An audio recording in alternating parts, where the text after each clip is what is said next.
Well, here I'm cutting it all out of the package, out of the cryo pack.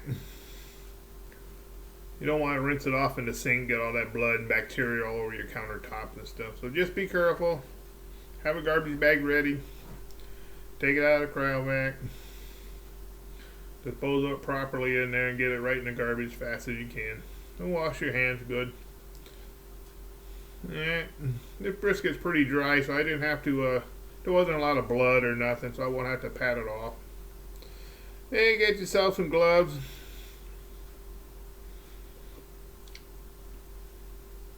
And just do some trimming. Don't get carried away. This is your first brisket, new people.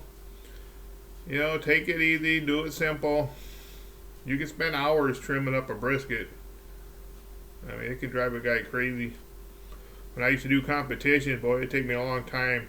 Here or there. Oh, there went my sign. Oh, well, we just trim it.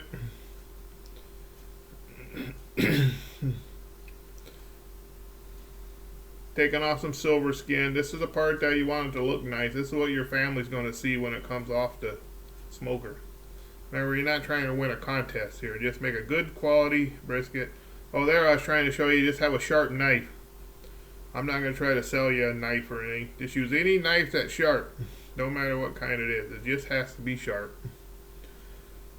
And I'm taking out some of that hard fat there in the center. That's where the part where you make the burn ends. But if you're new, don't worry about burn ends. Just cook the brisket and slice it. Slice the point. Slice the flat.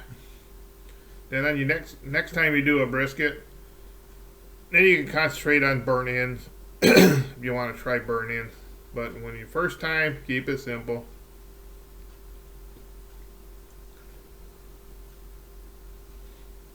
Then we're going to take some of that oxidized fat off, and we want to make the edges clean because they'll just burn off. And round off the corners. Anything that's pointy will burn off.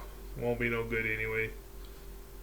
Like I say, you can spend a long time trimming these up.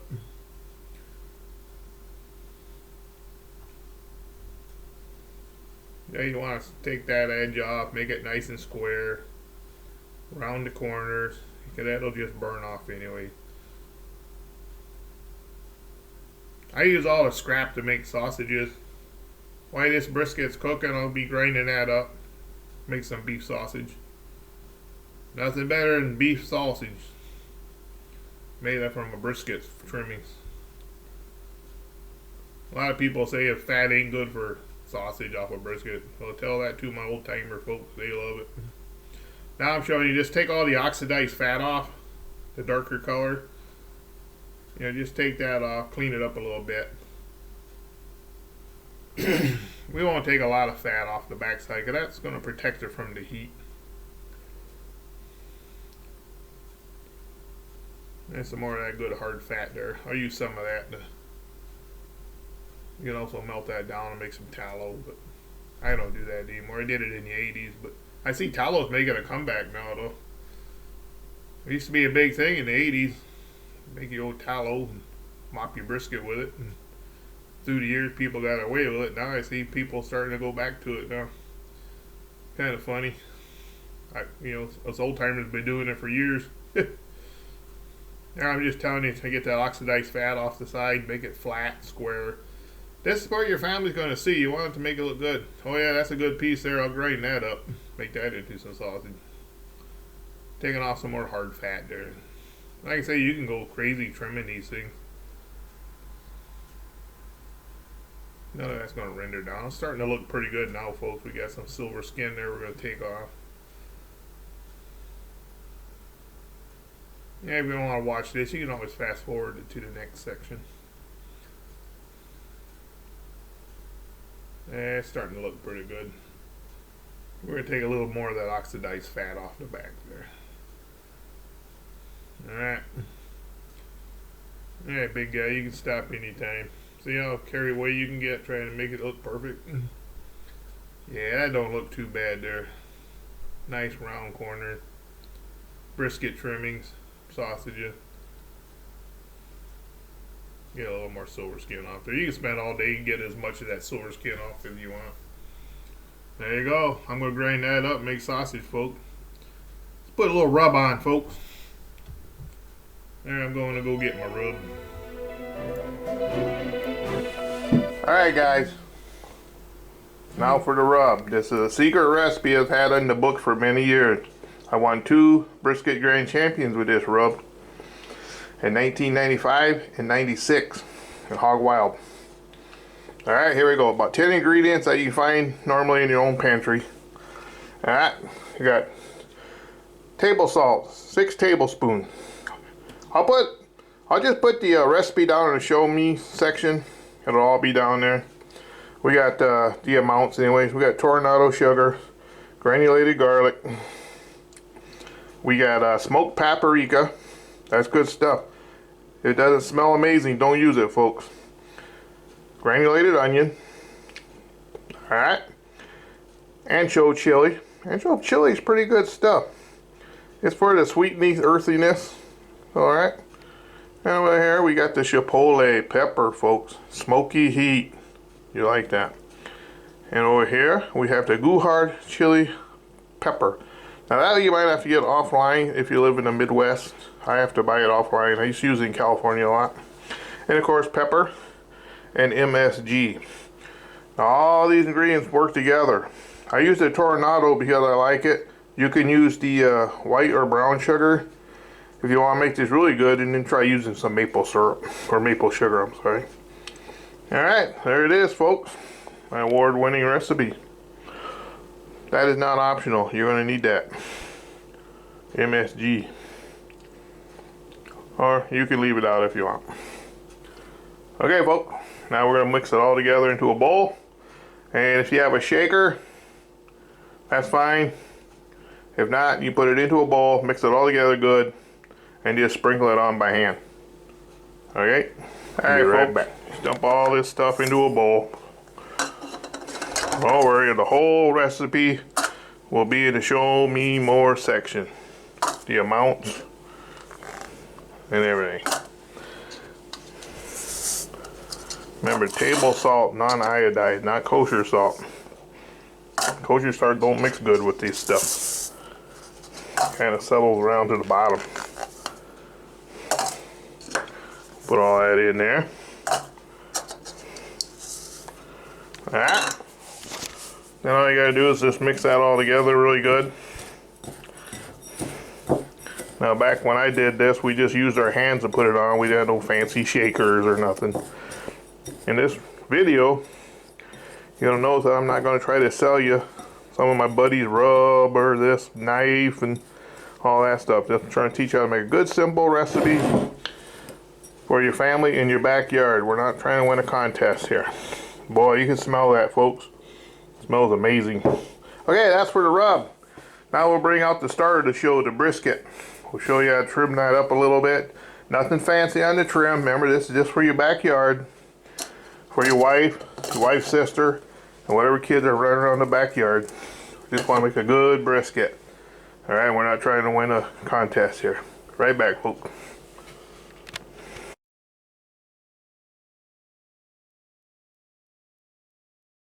Alright, folks, that's my award-winning rub we made up. Smell that. Smell it, folks. Ooh, it smells good.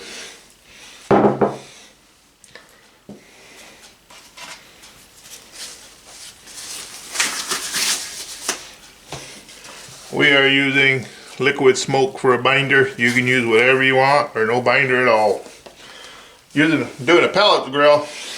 Bring it up here, folks. Using the pellet smoker, you don't get much smoke flavor anyway. Just add a little smoke flavor, folks. Yeah, it's a little secret. Scotty let you know.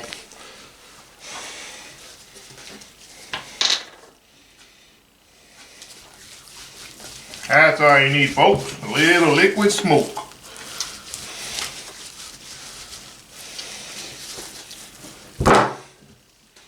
Put a little on the bottom. We don't want to do much spice on the bottom. A little bit, not much. Oh yeah.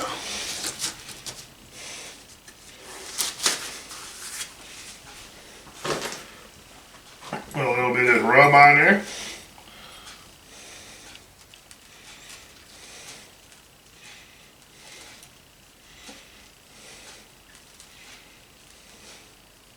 It's old school, folks. This is the way we did it back in the old days. We didn't have a fancy shaker and we couldn't go out and buy rubs. We made our own rubs, folks, believe it or not. Yeah, rub. I rub mine. You can do what you want. Yours ain't gonna hurt my feelings any. Old school, folks. Old school. There we go.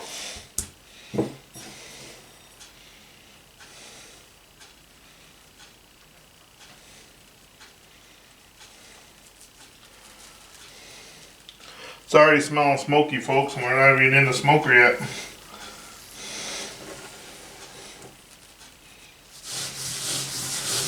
Rub it in, old school style.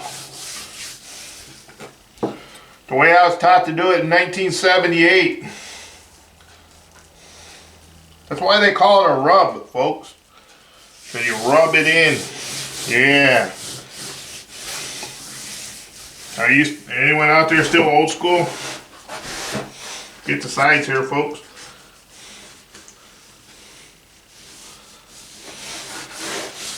Alright.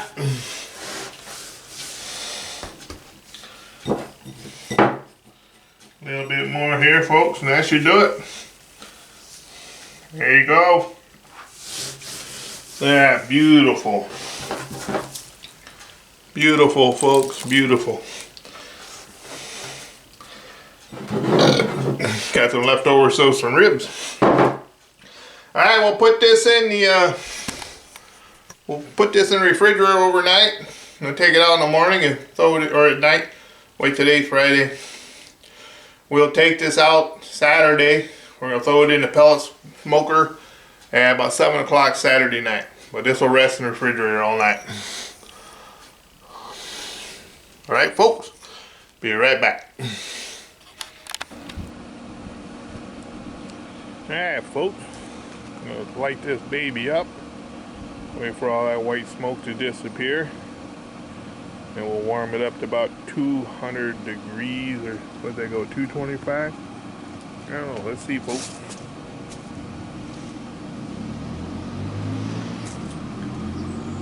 See on YouTube, a lot of people are going 200 all night, and then they turn it up in the morning. It's gonna be about 25 degrees tonight, 28 degrees. I'm gonna put it on 225. They'll come out a couple of times. We're gonna let this roll all night. I'm not gonna wrap it. Not gonna spritz it. I might come out in the middle of the night and spritz it. We'll see how it looks. If we're having trouble, we'll come back. If not, we'll just keep it going.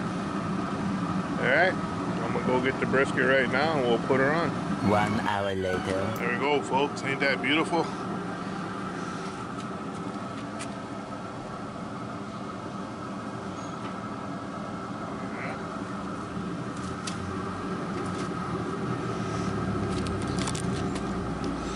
Get a closer look at that, buddy.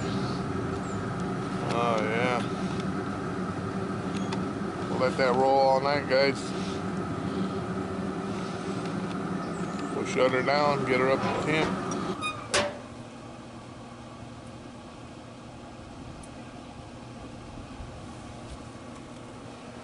There you go. It's almost 7 o'clock right now, my time. I'll come out about midnight, check it, make sure the easy bake oven's still running. Any electricity you gotta watch out for. First time using the Lexington Pit Boss, all new to me. Normally I use these things, my go-to. That's the best brisket thing known to man. Weber's motor. And I got the old kettle.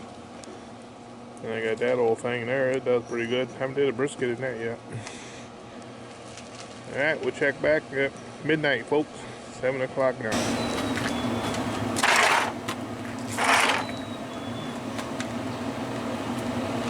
Hey, good morning, folks. Good morning. Been a long night with this old pit boss holding temperature, but finally got her in around 200, 2 o'clock in the morning. So. I had to wrap it though. I didn't want to wrap it, but I did. Hey, we'll check back in about 6 more hours. See how she's doing. Over here I got some beef ribs going on. So don't have to worry about that baby holding temperature. Alright, be right back, folks.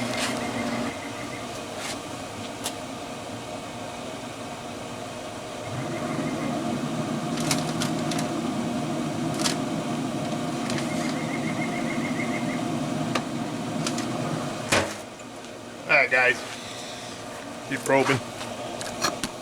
Probing like butter now.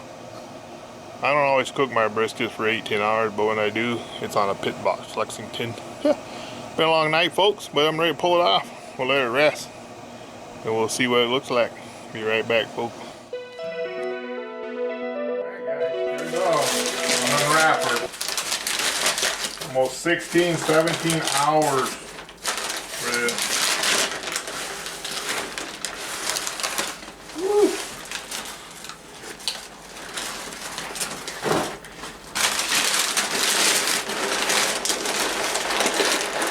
Folks, look at that.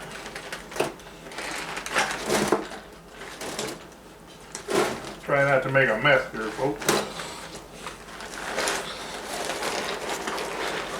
Wow. Wow. That's juicy, folks. See if I get this to the garbage. Didn't expect it to be that juicy, folks. Jiggly.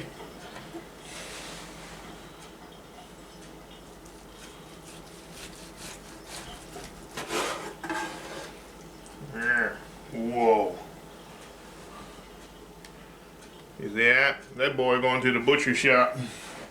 They don't know yet, but I'm going to give back. Since they donated, they're getting back that. Alright, folks. Whoa, look at that wiggly. Whoa. See that's kind of smoke ring got, folks.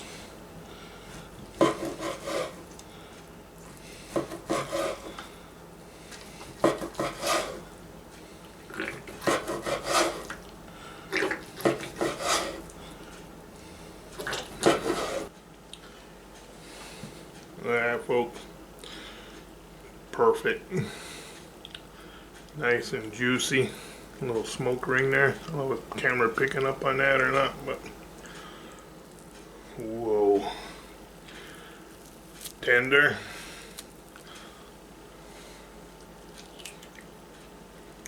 That rub is perfect. I see why I won contest with that rub. That good stuff. First time using a pellet grill in my life. Not bad, folks, for the backyard. Got a small family. I recommend it. Not bad, folks.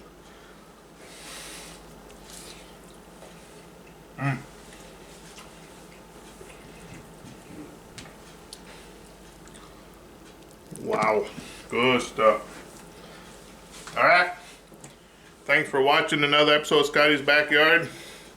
Remember, always support your local butcher shop. They're kind enough to reach out to me and donate this beautiful brisket for my test. They don't know yet, but I'm sending it back to Point with them. And they'll have that to enjoy on Monday. Thanks for watching, folks. Have a great day.